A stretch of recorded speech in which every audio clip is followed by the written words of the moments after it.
No, you are not going to spoil your baby by holding your baby and cuddling your baby. Babies need to be held, they need to be cuddled, they need touch. When a baby first comes out of the womb into the world, the hardest time for them to settle in their cot is 7 p.m.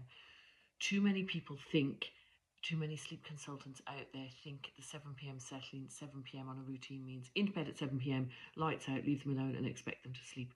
You can't expect this in the first few weeks of life because your baby has been in your womb. It's very warm in there. It's like 36, 37 degrees. They're being bounced around and all day long and they sleep. When you're running around after a toddler or you're at work or whatever you're doing during the day before you have your baby, you are lulling your baby to sleep all day. Then at 7 p.m, normally most people find that they would have come home from work, done some jobs, had dinner, and sat down. Maybe pre-pregnancy, no, but when they're pregnant and tired, yes. 7 p.m, they would sit down and go, okay, I'm gonna have some screen time or some rest. And that is when their baby would wake up because they were no longer lulling them to sleep. Now you've had your baby and you suddenly expect them to sleep at 7 p.m. It's not going to magically happen on day one.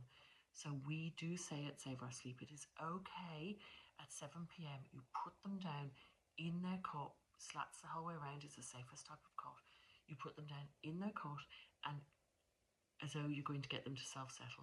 You have fed them, you've prepped them, you've wrapped them, you've put them down in their cot and you leave them for a couple of minutes to see if they're going to self-settle.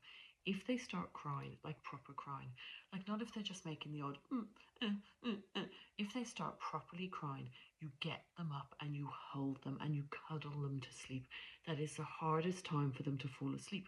And it is okay if you end up holding them or cuddling them until the next feed time, unless you are so tired that you can't function and there's risk that you're going to fall asleep with your baby in your arms. If that was the case, then you would we would put baby down in their cot even if they cried, because they are safer in their cot than in your arms if you're at risk of falling asleep. But it's also a brilliant time for daddy or the other carer in the family, the other parent, to hold baby and have cuddle time, or grandparents if they come round. And this is another thing, during the day with a brand new newborn baby, if grandparents come round and it's sleep time and you think, oh, this is going to be a bit awkward, like they might be like, oh, I don't want you to put the baby down in the cot and let them have a little bit of it. And I'm not saying screaming, I'm saying a little bit of a self-settling. Don't put them in their cot. Wrap them up, get them ready for sleep, wrap them up, and this is a good time for them to sleep on their grandparents' chest. It's bonding time, and then grandparents have to sit there and hold them and chat to you, and it makes you sit down too.